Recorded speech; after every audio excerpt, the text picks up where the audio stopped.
नमस्कार, FM news देख रहे हैं आप। मैं हूं आपके साथ नेहा वालिया। बुलेटिन की शुरुआत करेंगे इस वक्त की बड़ी और अहम खबर के साथ। बीजेपी नेता तेजिंदर बग्गा को दिल्ली से गिरफ्तार कर लिया गया है। तेजिंदर की गाड़ी को हरियाणा में रोका गया है, ऐसी खबरें सामने आ रही हैं।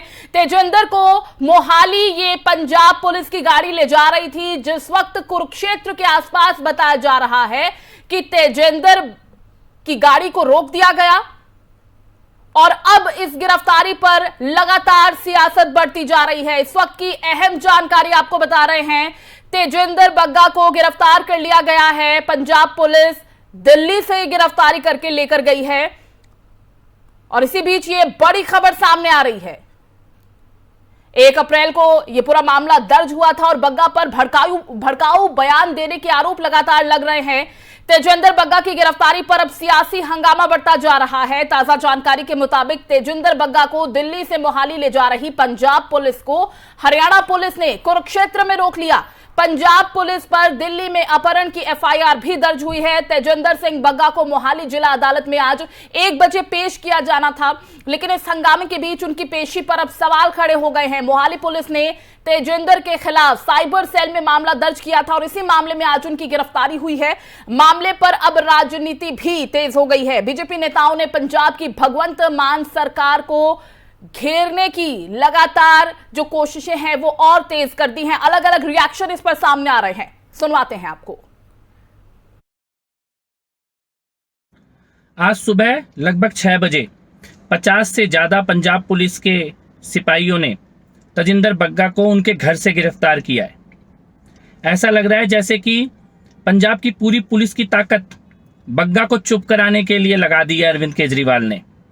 50 पुलिस वाले उनके घर के अंदर आ रहे हैं, वो भी तब जब कोर्ट ने बहुत स्पष्ट तरीके से कहा था कि इस प्रकार का कोई कदम ना उठाया जाए। अभी तो जांच शुरू ही हुई थी। ट्वीट करने के मामले में, सोशल मीडिया पे सवाल उठाने के मामले में पुलिस का इस प्रकार से इस्तेमाल भारत के इतिहास में कभी नहीं हुआ है। ऐसा लगता है कि पंजाब की पुलिस पंजाब का लॉ एंड ऑर्डर छोड़कर दिल्ली में लोगों को गिरफ्तार करने के लिए लगा दी गई है। दिल्ली में जगह जगह पंजाब पुलिस के लोग घूम रहे हैं।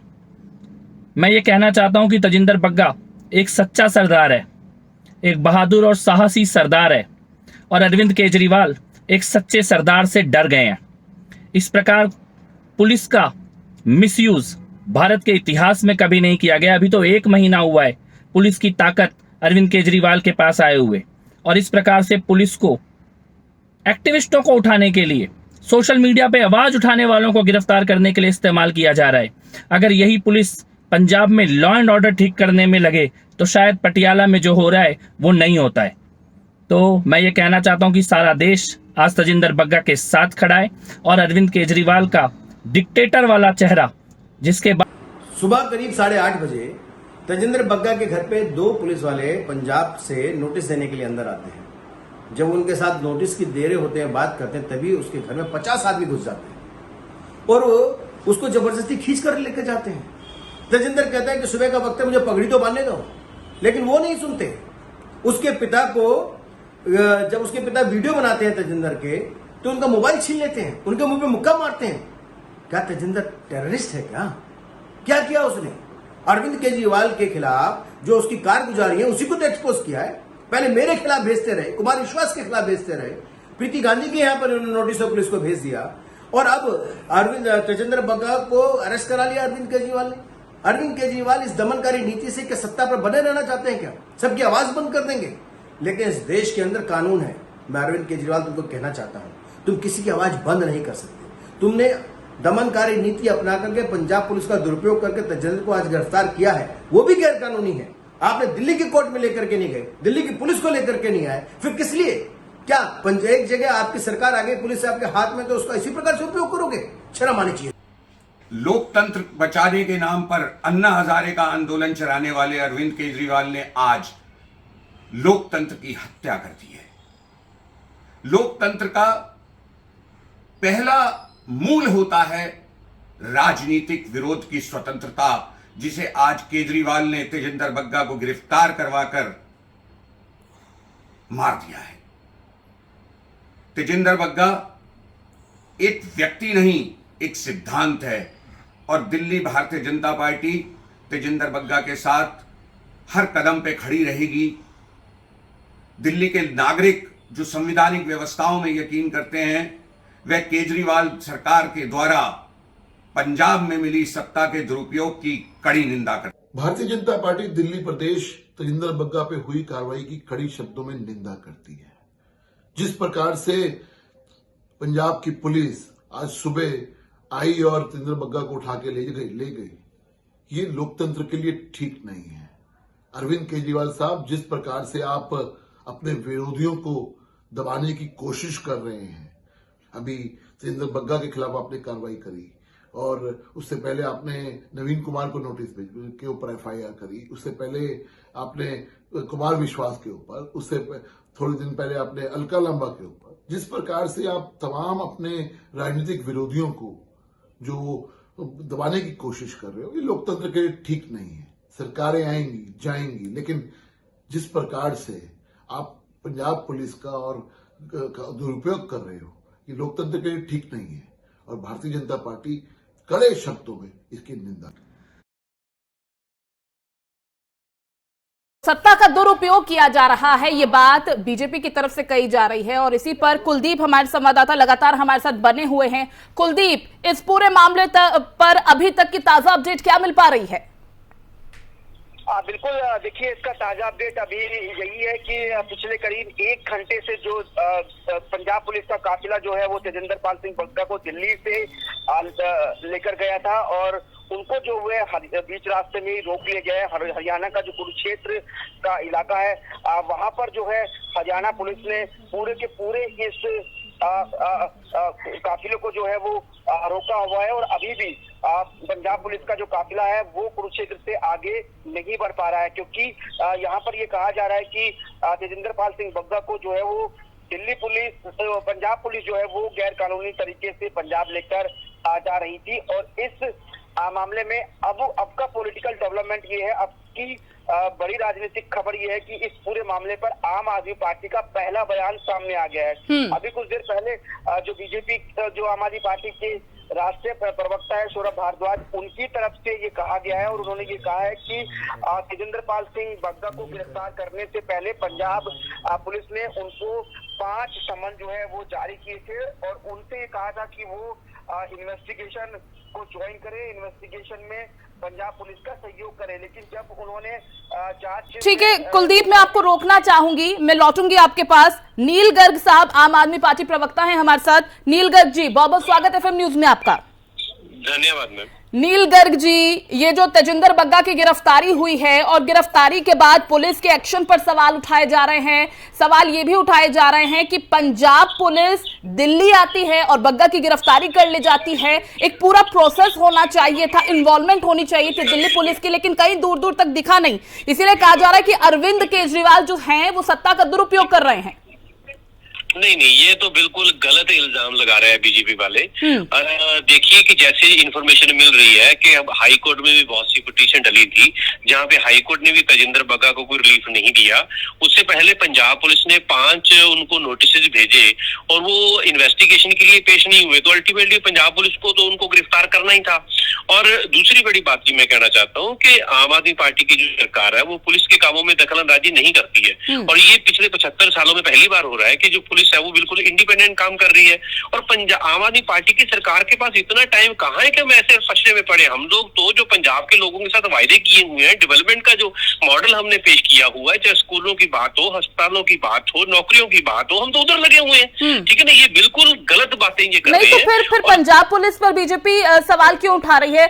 सर, इस बात का तो मैं जरूर आपसे जवाब चाहूंगी, क्योंकि अगर पंजाब पुलिस, किसी एक स्टेट की पुलिस दूसरी स्टेट में जाती है, कोई गिरफ्तारी होनी होती है, तो दूसरी स्टेट के पुलिस का इन्वॉल्वमेंट भी बीच में होना चाहिए। डायरेक्ट आप जाते हैं, किसकी गिरफ्तारी कर लेते हैं। पुलिस की कार्यप्रणाली पर भी सवाल उठ रहे हैं, मान सरकार पर भी सवाल उठ रहे हैं।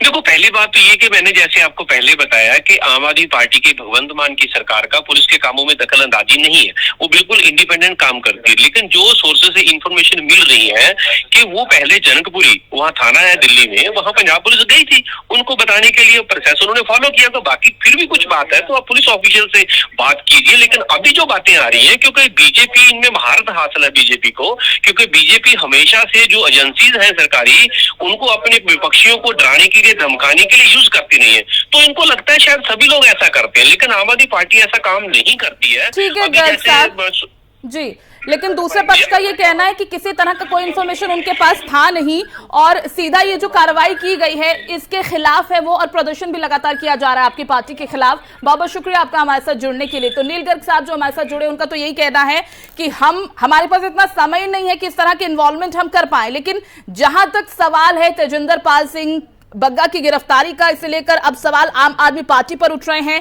केजरीवाल सरकार पर उठ रहे हैं। और कुमार विश्वास, उनकी भी प्रतिक्रिया सामने आई है।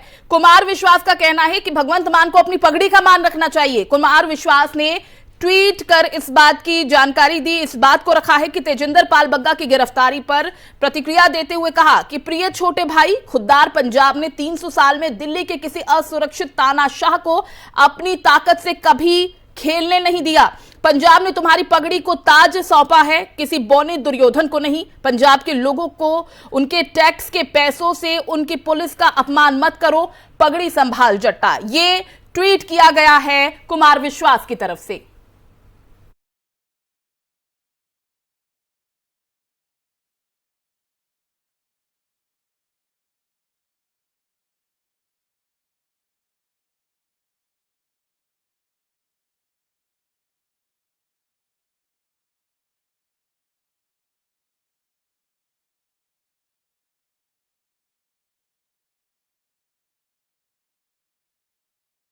बढ़ते आगे, एक और बड़ी खबर इस वक्त सामने आ रही है। संजय राउत ने राज ठाकरे पर निशाना साधा है। बाला साहेब को तकलीफ देने वाले उनकी क्लिप वायरल कर रहे हैं। इस तरह की हमला जो है किया जा रहा है संजय राउत की तरफ से। उनका कहना है कि बाला साहेब को जो तकलीफ देते थे अब वो उनकी क्लिप वायरल कर रहे हैं। क्यों कर रहे हैं? राज ठाकरे ने कुछ दिन पहले बाला साहेब ठाकरे का एक ट्वीट के जरिए वीडियो पोस्ट किया था।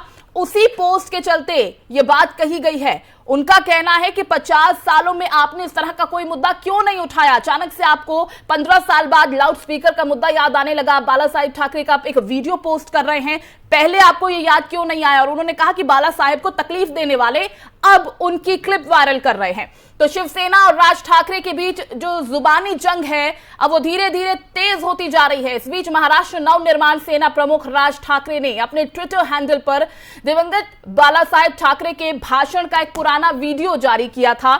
शिवसेना पर निशाना साधा था और इस वीडियो क्लिप में बाला साहेब मराठी भाषा में लोगों को भाषण दे रहे थे कि लाउडस्पीकर बंद होना चाहिए। वीडियो शेयर करते हुए राज ठाकरे सीएम उद्धव ठाकरे से सवाल पूछते हैं कि क्या आप बाला साहेब की सुनेंगे या फिर सत्ता की कुर्सी पर बैठाने वाले शरद पवार की। अब राज ठाकरे के सवाल पर शिवसेना नेता संजय राउत का जवाब आया है। देश में हर जगह लाउडस्पीकर पर राजनीति हो रही है और मस्जिदों में लाउडस्पीकर को हटाने के मुद्दे को लेकर बाला साहेब के कुछ पुराने क्लिप शेयर किए जा रहे हैं। मैं जानना चाहता हूं कि पृथ्वीराज चव्हाण और देवेंद्र फडणवीस जब ये मुख्यमंत्री थे तब पिछले 50 सालों में इस मुद्दे को क्यों उठाया नहीं गया। उन्होंने राज ठाकरे पर निशाना साधते हुए कहा कि उस दौरान उन्हें लाउडस्पीकर से कभी कोई समस्या हुई ही नहीं, लेकिन अब उनके पास ये मुद्दा है क्योंकि उनके भाई महाराष्ट्र के सीएम हैं।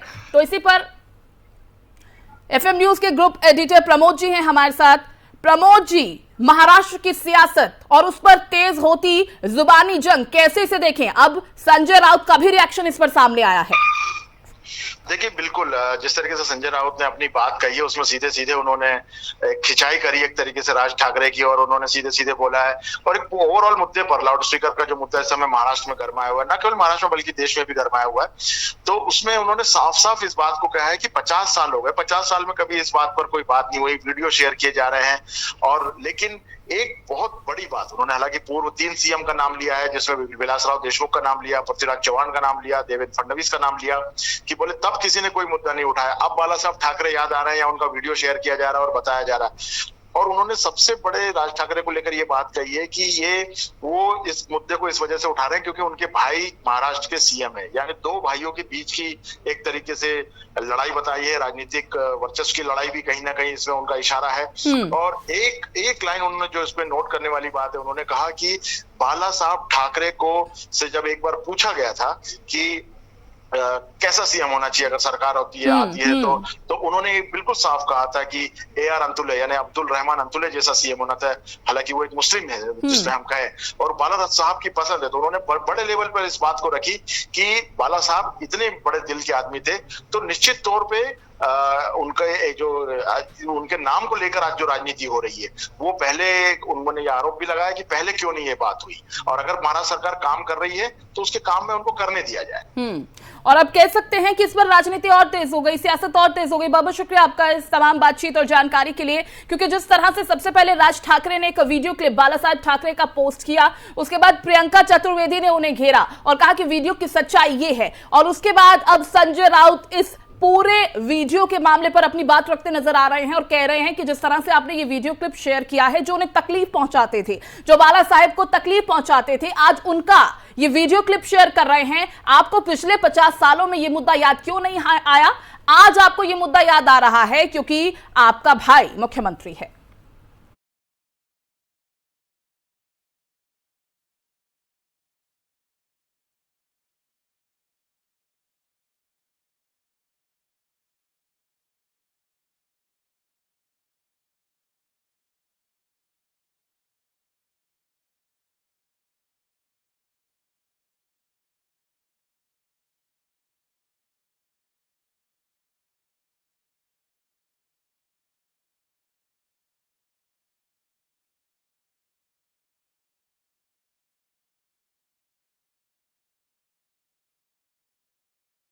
एक छोटे से ब्रेक के लिए रुक रहे हैं। ब्रेक के उस पार भी खबरों का सिलसिला यूं ही जारी रहेगा।